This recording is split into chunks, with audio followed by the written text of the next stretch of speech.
around the corner. Even though I'm not from the US, I always get excited about Thanksgiving because it's the holiday in which my mouth drools the most. It's also a pistol shot start to the holiday season and homes filled with guests and scents of baked goods and delicious hot dishes. And because I don't want you to miss this warm tummy feelings, I have a recipe just for you, even if you don't celebrate Thanksgiving. We're making what I would call an autumn harvest in roasted sweet potato skins. Thumbs up if you love the fall, because in this dish we'll be using a lot of great veggies that come in this autumny season. All the ingredients are listed below the video and on the blog. This dish requires 4 big steps. Are you ready? The first big step is to roast. Since we're gonna serve this dish in a casserole and in sweet potato skins, we're gonna roast our sweet potatoes 2 ways. A couple with their complete skins, and another couple peeled and cut into squares, like this. For the whole ones, make sure you poke them a little bit before you put them in the oven for 40 to 50 minutes at 375 degrees Fahrenheit. To save up on energy, you can also roast your squashes or pumpkins at the same time with the sweet potatoes. Today we'll be using kabocha squash, but you can also use any type of acorn squash, butternut squash, or even pumpkin. If you want to know how to peel, cut, and roast your kabocha squash or any other squash, see this video right here. Once your sweet potatoes are soft and mushy, we'll make the balls. I had already roasted mine to allow them to cool down, and now we're gonna cut them.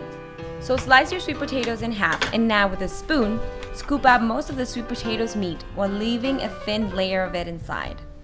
You can use this yummy scooped out sweet potato and mix it with marshmallows or just butter and spices as a snack. Once you have your bowls, put them on a baking sheet, brush them a bit with olive oil, and then we'll stick them back in the oven for about 10 minutes. Now on to step 2, caramelization. We'll make the sweet savory component of this dish by caramelizing some veggies.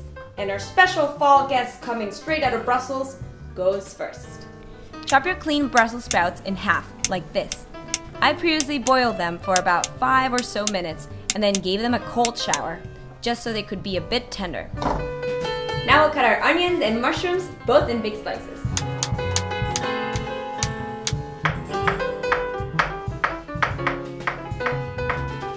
Our veggies need to cook under medium heat, or else we won't allow the sugars in them to caramelize steadily and they'll burn. So let's heat up our skillet just under medium heat and melt some butter first. Now place in the Brussels sprouts first. Cut side down without moving them. Let them brown for about 4 to 5 minutes. I added these first because they're bigger and they take longer to caramelize. After you see they're browning up, stir them and add the mushrooms. We'll also wait 5 or so minutes between each stir with these. Since our onions don't fit in here, we'll cook them on another pan. Always remember to keep everything under medium heat, leaving 4 or 5 minutes between each stirring. Yup, this takes a while.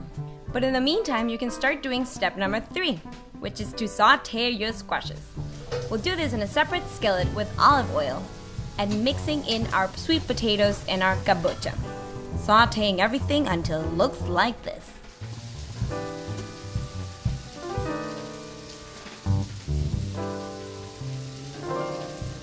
Now that we got our sauteed squashes and caramelized veggies, we kind of need something that brings them together, right? That's why step number 4 is to create a creamy, cheesy spice sauce. For the sauce, you'll add butter to a small pot, and when it melts, add your garlic. Saute for a couple of minutes and then add your ricotta cheese.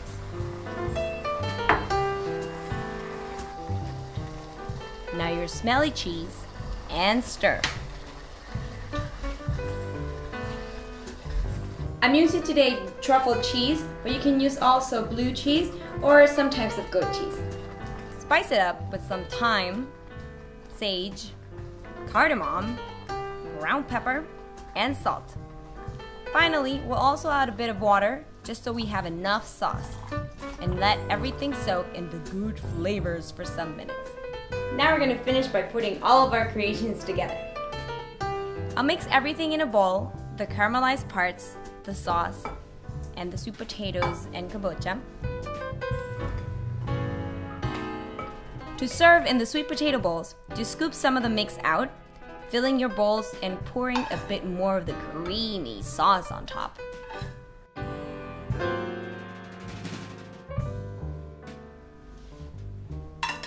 Ooh, irresistible.